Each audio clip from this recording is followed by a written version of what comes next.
Hello and welcome to Comic Island. My name is Arden, and this is the first time you've ever really seen me like this. So, hello. Joey recently posted his own little comic news site, or I should say Joey recently posted his own little video going over some recent news in Comic Island.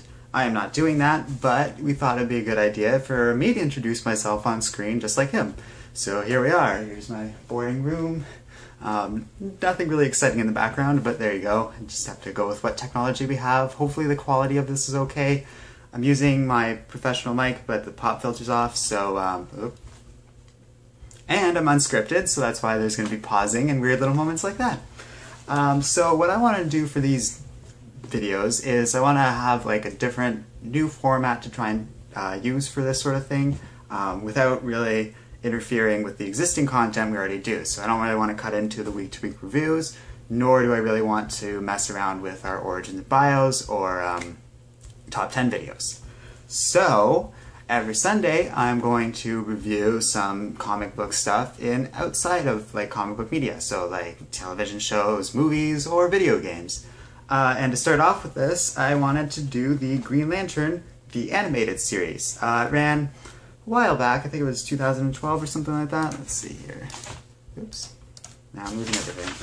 If you see me looking down, it's because I just watched the first 2 episodes of Green Lantern and came up with about 3 pages of notes. So I'm just going to talk about those really quick. Okay,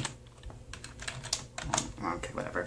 And yeah, so having watched the pilot, I had seen a good chunk of this show before, just out of vacant curiosity, and I watched it some time ago. I didn't remember a lot of it, which became very apparent when I was watching this pilot again, which is good because a lot of these opinions become fresh then. So to start off with, it is a kids show, but I think there's value in reviewing these cartoons like this.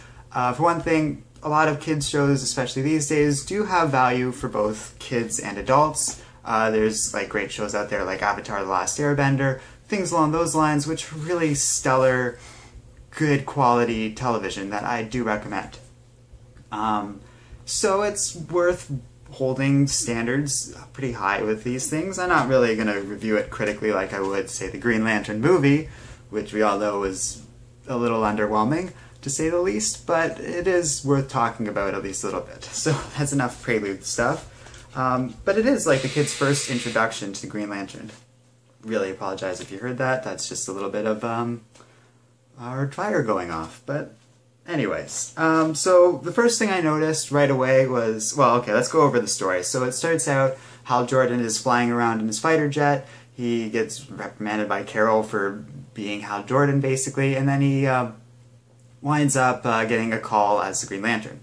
First thing I really like about this show, we already are not dealing with Green Lantern's origin stories. Hal's been active for a while. He's pretty experienced about this and used to go into OA if need be. So off he goes. He arrives there and we find out that one of the Green Lanterns has recently been killed.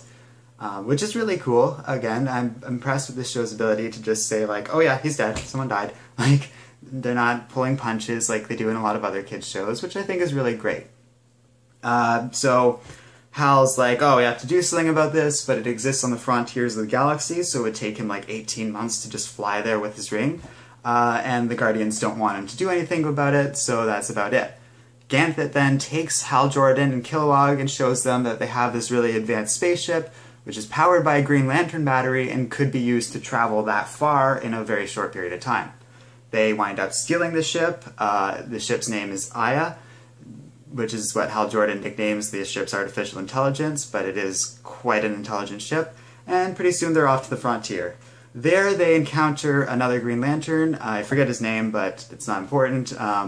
They rescue him from 2 Red Lanterns, and this is the first time the Green Lanterns are really encountering him, or at least the first time they are with and surviving the situation, I should say. This leads to them rescuing the Green Lantern and the 2 Reds escaping, one of whom is Razor. They report back to the leader of the Red Lanterns, Atrocitus, at which point they decide to like go after these Green Lanterns, knowing that if this reaches back to the Guardians, they will be in trouble because they want their plans to be secret. The Red Lanterns, that is. So all this happens, they go to the Green Lantern's homeworld, like the homeworld of the Green Lantern they rescued. I really should have written down that name. And there, the Red Lanterns arrive and say, give us the Green Lanterns or we're going to blow up the planet. Rather than surrender, they choose to come up with a different plan. They attack the Red Lanterns. The planet ends up being destroyed at the cost of the Green Lantern's life, but Kilowog and Hal Jordan survive. They're able to escape with Aya and rescue most of the people on the planet. So the planet is destroyed, but the people are saved. They're taken to a new home, and Hal Jordan and Kilowog leave with Aya and a captive Razor, who they actually take as well, almost forgot about that, and go to find the Red Lanterns and confront them. So that's my very rough summary. I do apologize if it was a little wonky at times, but I'm just going by memory. This is unscripted, unlike most of what we usually put out, so it is going to be a little bit more wonky than usual, a little bit more of me stuttering or misspeaking, but the point is this is kind of just an off-the-cuff thing. So yeah, then I just have on my notes here all the different opinions I had. First thing I really liked was the animation of the power rings looks really nice. The whole show was CG animated, and it wasn't some of the best CG animation I've seen. Especially when it's just Carol and Hal talking ununiformed, they look really plastic, kind of like Barbie and Ken dolls almost. So that looks, and then when they're fighting, it kind of looks choppy. The actual physical action doesn't really feel like it has much impact. I mentioned Avatar earlier. Avatar always did a really good job of making the powers feel real, and that they had weight to them. If you lifted a rock telekinetically, I guess, or however you want to put it, like they do in Avatar, and threw it at someone, it felt like that rock had impact. The show had a good sense of balance, and it made the fighting seem real and vivid. The show doesn't do a very good job of that, especially in the first 2 episodes, and it's one of the downsides of using CG animation. I kind of would have preferred them to stick with the traditional 2D modeling, because I think it would have looked a little better. But that's just me. I love the voice cast. They're all really great. Jennifer Hale as Carol Fenris stands out. They also, as that Green Lantern in the first 2 episodes, it's Kurtwood Smith voicing him. And if you don't know who that is, that's the dad from that 70s show, Red. So I just love that guy's voice to pieces. It's so distinct. I recognized it immediately and had to look it up just to be like, okay, who? I recognized it just as a familiar voice. Had to look it up on IMDb just to find out. And it's like, oh yeah, that's totally him. Which was just great. I like the inclusion of Razor. It was a very interesting choice for them to use the Red Lanterns to kind of kick off the action in this series. That was a good choice. I really like how they brought a lot of Jeff Johns' Green Lantern stuff into this show. I'm a big fan of his run on Green Lanterns and what he did. It wasn't all great. Certainly I've heard a lot of people voice their objections to what I've heard them amusingly call it the Skittles Lantern Corps now. Because it's just all this 9 different colors, I guess, that are involved. Is it 9? Yeah. And I'm just not a huge fan of that personally, but it's pretty good fun. And I will get, there is a bit of a, you have a whole galaxy that the Green Lanterns are supposed to police, but all they seem to do nowadays is just fight the other Lantern Corps. That is a valid criticism, and it's one that applies to this show as well. But it creates a huge universe. It's going to get the kids excited about the different Lantern Corps, not just the red, not just the greens, I should say. There's the reds. The other corps are going to be trickling in episode to episode, and I'm really looking forward to that. And it's all pretty good. I've always enjoyed the Red Lanterns. They feel like unhinged greens, and the show does a good job of deep down, they kind of want to fight to justice. Atrocitus is much more of a 2-dimensional villain in this series than I find he is in the comics, but there is that sense of yeah, we're the righteous vengeance. We're just really mad at the Green Lanterns, and that's it's not like we're just bad guys. They're not that simple. Especially Razor, who is going to have a very interesting story in this season. And by season I mean series, because it was cancelled, and we'll get into that later. There is what I wrote down as the Ryan Reynolds effect. Hal Jordan feels like a lot more of a jokey character. He's making quips and stuff. He's not exactly the Hal Jordan I know from the comics. He's a little less willful, I suppose. So, the Hal Jordan in the comics, I know, is just a lot more aggressive and willing to stand up to the Guardians and willing to do various things. This version of Hal seems a lot more passive to a degree and more of a bland protagonist of sorts. but he isn't bad. Like, one of the first things they do as the Guardians, they like reprimand Hal Jordan for punching a diplomat because that guy was like a criminal or something. That feels a little more authentically like the character. So he's not that bad, and he does have some pretty cool lines and roles and stuff. It is weird that Hal Jordan gets a spaceship as a character that can fly around through space pretty regularly, and like they've kind of established they can travel through space pretty fast in the comics, but it's fine. It feels like a very television show thing to do, to give them like a home base and familiar like setting and scenery, and I get that. You need to do that for cost reasons, and it kind of works. It also provides like a permanent, like, oh, we're in a ship. But it also can charge our rings. That's very helpful and has already come up in the pilot, so that was a really solid choice. I don't personally like Aya as a character. I feel she's very generic, just like supposed to be the moral center of the show, but she's just kind of, she feels a little bland, but you need characters like this in a TV show, and I recognize that. And she does have some pretty cool, interesting stuff coming up. I also very much love that Kilowog is a main part of the series. That was an excellent choice, and he makes a good, like, tough but kind of nuanced sidekick who has some really funny lines, especially in these first 2 episodes. And let's see, what else do we have here? We get some really good, like, stuff that I actually laughed at from Ganthet and Aya in particular. Ganthet has a great line where he's just like, oh, hey, look at this spaceship that can go to the frontier. No, I'm not saying you can steal that. Like, what are you talking about? Like, we're just taking the scenic route. So he's very much, like, kind of tacitly supporting those two, which I really like. That's classic Ganthet, and I'm really glad they preserved that sense of the different Guardians, including Ganthet. I know Scar's going to play a role coming up, so that's just really like that. And this show, so like the show does nicely represent some of that Guardian stuff.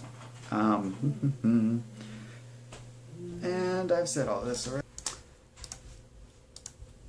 Okay, so that was probably a really weird edit there. I ran out of space on the camera, so apologies for that. It's all just still a little new for us doing it like this, but I'm sure it'll work out just fine. And if there are any issues with quality, I will work on them in future videos and stuff.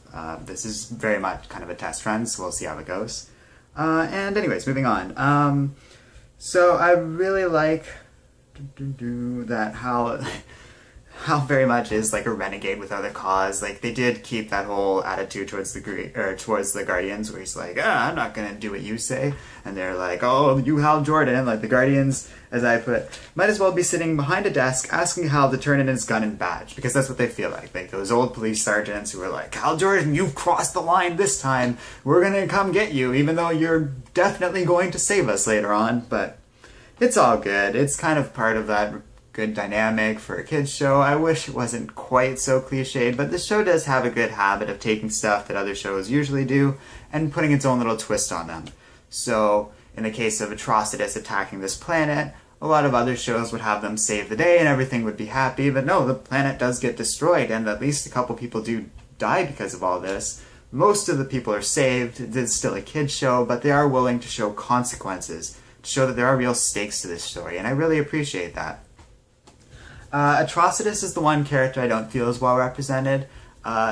They keep him like sinister and brutal, which is good, but they kind of changed around his appearance, and I don't really like those changes they made, and I don't quite enjoy like his voice. It doesn't sound quite how I pictured it. I get that that's partly just what I imagined versus what's shown on screen, but I just don't think that there's an adequate representation of Hal Jordan in this story.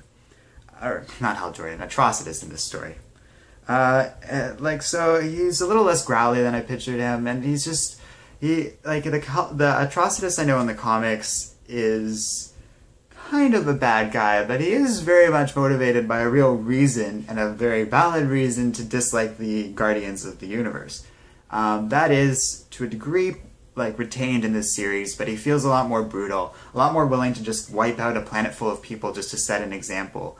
The Atrocitus I know from the comics, potentially I could see him doing that, but he's usually a lot more of like, no, I'm going to be better than the Green Lanterns. I am going to kill anyone who oppresses others and puts like other people through what I've been through, which is like losing his whole race and his family to like the Manhunters. And in this one he just feels a little more like a generic villain. So it's the one thing I find a bit disappointing, but it's not unreasonable, that's for sure. Um, there is one great part. I think it's in part 2 of the, like, what is it called? Beware My Power, Green Lantern's Light, parts 1 and 2. I don't know if I've mentioned that yet, which is a bit of an error. But they call Hal Jordan out at one point for wearing that domino mask and how ridiculous that is at actually disguising your identity.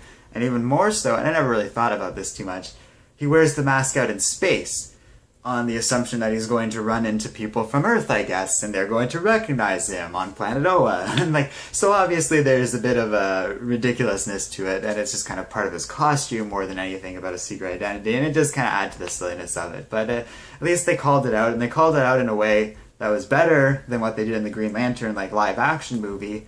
But then I'm just thinking about the Green Lantern live-action movie, and you've already created a mess, because the farther we get away from that business, the better. So otherwise, it does feel like any other kids show. I wish it had stood out a little more. That might have prevented it from being canceled. And as we go through these, I will talk a little bit more about like why it was canceled and what I think about that. I don't think it was great that it was canceled, let's put it that way. I think it was a good show that had a lot of potential that they pushed aside to do this DC Nation thing that never really seemed to stick. And with it, we also lost Young Justice, which there are a lot of fans of, so I don't overly approve of that. Like I said, we'll get more into it later because there were some proposed artwork for Season 2, and I can talk about that. But for now, I'll just leave it at that. Razor's inevitable switch to the Green Lanterns is kind of well telegraphed. The fact that Atrocitus is so much more bland and so much more obviously evil makes it the fact that Razor has a soul, like, and a conscience means that he has to switch sides because he's being ordered to kill like an innocent planet full of people that haven't done anything. So that was kind of going to happen, but Razor does have a good story if I recall correctly, and some pretty cool stuff will come out, and it's not totally predictable what happens to him next. The fight at the end of this 2-part special pilot episode, I guess you can call it, between Atrocitus and Hal Jordan, I found pretty bland. Atrocitus just shouts random stuff like, "Vengeance will be mine, and I am the righteous soldier of vengeance," and all this other nonsense. And Hal Jordan does his retorts, and they just kind of slam each other around this planet, and it's all quite bland. Like Dragon Ball Z if it wasn't at all fun. So I didn't really like that. Like I mentioned, I just find the fight scenes in this really choppy. They don't quite have the oomph I'd rather they have, but that's just me. I am impressed that the show does use real stakes, like I said. A whole planet is destroyed. At least 2 Lanterns die in these first 2 episodes. They are willing to show that people are dying. There is stakes. A lot of kids shows will pull these punches. Like they won't have these real stakes. They'll pull back every time someone might be killed. For the very young, it's sometimes worth doing that, although not really. Like any kid of any age pretty much can deal with more complex themes than just everything is happy and wonderful all the time, as long as there is like a happy ending. So I prefer that. You need kids to start to learn to deal with more serious stuff as well as more fun stuff. You can't have an all-serious kid show, but a little bit of balance like what they do here really goes a long way, so I really appreciate that. And I really love how the Red Lanterns are kind of a core identity of this show. That adds something. Eventually they kind of step away from that as Razor doesn't like quite become a Red Lantern, especially if Season 2 were to have happened, and stuff like that. But it's a good start to the show. They avoid falling into the pitfall of relying on the most obvious villains, like the Yellow Lanterns. They kind of expand the universe to start with, and then the Yellows come along, I think, eventually. So I like how they're not just jumping the gun, but they also don't fall into the pitfall of going with the origin story that everyone's seen 100 times in a row. Even for children who might not have heard of Green Lantern before, starting with his origins I don't like it as much as starting like as he's already been established as Green Lantern. It lets you kind of get past all the training montages and those other cliches that tend to come with these things. And even kids will find that stuff boring. They've seen it a lot too. So overall, it was a good start to the series. I've talked quite a bit longer than I planned to about it, but it is 2 episodes I'm trying to condense into one thing here. I do apologize for my disorganized, frantic speaking and looking down. I'm just trying to be somewhat prepared, but also like kind of conversational, and so hopefully it's a good mix. The show is a lot better than I remember it, which is good. I wasn't paying a lot of attention the first time I watched like the first 12 episodes or so. as I'm kind of paying more attention and taking notes now, it's like, oh yeah, this show has a lot of merit, and it is well animated overall. Like, a lot of the characters do show themselves quite well in this. So like Kilowog, some of the Red Lanterns, they look really good. With the exception of the Atrocitus, everyone kind of looks what I pictured them as if you were to turn those 2D comic images into 3D computer-generated images like this. So it presents the comics well. It's a solid introduction to the Green Lantern Corps for those unfamiliar with it, and it's a pretty great series. So this season, like, it's one season long, unfortunately, but it is available on Netflix if you want to check them out. I am going to try every Sunday to review one of these episodes until we go through the series, and that'll be kind of like a soft start to doing regular coverage of this stuff. So in the future we can do like more live action shows or more current stuff. I just want to try it out with this, see what it's like, and what the videos come out like, and what you guys think of them. So let me know what you think in the comments section. Let me know if you like this idea. If you don't, we can always just, I have another idea for a different format of vlogs that I'm going to be trying to do every Wednesday as well, so we'll get into those. That's going to be a little more news oriented. This, on the other hand, is going to be a little bit different. If you have suggestions, let me know, but for now I'm just going to try and schedule out the rest of the Green Lantern ones until that one's done, and then maybe we can look at Arkham Knight and other stuff like that and do vlogs like this, just giving my impressions and thoughts. And because they're a little more off the cuff, like, this will be able to come out a little faster than the stuff that we have to edit everything together with all the images and kind of blur out all the stuff. Like, that takes a little longer than I think you guys realize. So this will kind of be good filler content for days where we don't have content coming out. Like, we don't set out to do daily content on this channel necessarily. We get pretty close to that because both Joey and I make a good chunk of videos these days, but we don't consciously do it. So this will be a nice, good filler content in between those breaks when we're making longer and bigger projects. And that's about it. So if you guys want to, so you guys can follow us on Twitter and Facebook. You can find our website. It's all in the video description. And otherwise, let me know what you think of all this in the comment section. I know I've said that already. I do tend to repeat myself without editing. And hopefully I'll cut this together a little better, hopefully. And other than that, be sure to like, subscribe, and keep reading comics.